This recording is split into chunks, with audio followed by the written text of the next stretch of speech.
What if I told you Jesus came to abolish religion? What if I told you voting Republican really wasn't his mission? What if I told you Republican doesn't automatically mean Christian, and just because you call some people blind doesn't automatically give you vision? I mean, if religion is so great, why has it started so many wars? Why does it build huge churches but fails to feed the poor? Tell single moms God doesn't love them if they've ever had a divorce, but in the Old Testament, God actually calls religious people whores. Religion might preach grace, but another thing they practice. Tend to ridicule God's people. They did it to John the Baptist. They can't fix their problems, and so they just mask it, not realizing religion's like spraying perfume on a casket. See, the problem with religion is it never gets to the core.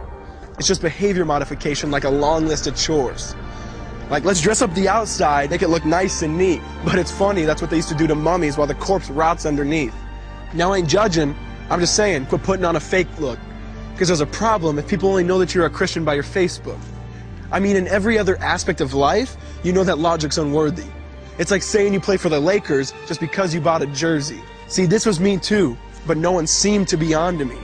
Acting like a church kid while addicted to pornography. See, on Sunday I'd go to church, but Saturday getting faded, acting if I was simply created to just have sex and get wasted. See, I spent my whole life building this facade of neatness, but now that I know Jesus, I boast in my weakness. Because if grace is water, then the church should be an ocean. It's not a museum for good people, it's a hospital for the broken. Which means I don't have to hide my failure, I don't have to hide my sin. Because it doesn't depend on me, it depends on Him. See, because when I was God's enemy, and certainly not a fan, He looked down and said, I want that man. Which is why Jesus hated religion, and for it He called them fools. Don't you see so much better than just following some rules? Now let me clarify. I love the church, I love the Bible, and yes, I believe in sin.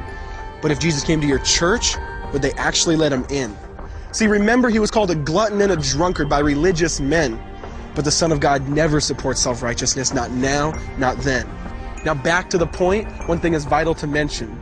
How Jesus and religion are on opposite spectrums. See, one's the work of God, but one's a man-made invention. See, one is the cure, but the other's the infection. See, because religion says do, Jesus says done. Religion says slave, Jesus says son. Religion puts you in bondage, while Jesus sets you free. Religion makes you blind, but Jesus makes you see. And that's why religion and Jesus are two different clans. Religion is man searching for God. Christianity is God searching for man. Which is why salvation is freely mine, and forgiveness is my own. Not based on my merits, but Jesus' obedience alone.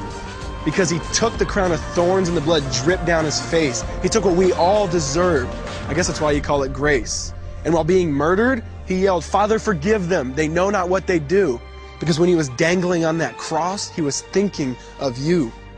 And He absorbed all your sin, and He buried it in the tomb, which is why I'm kneeling at the cross saying, come on, there's room.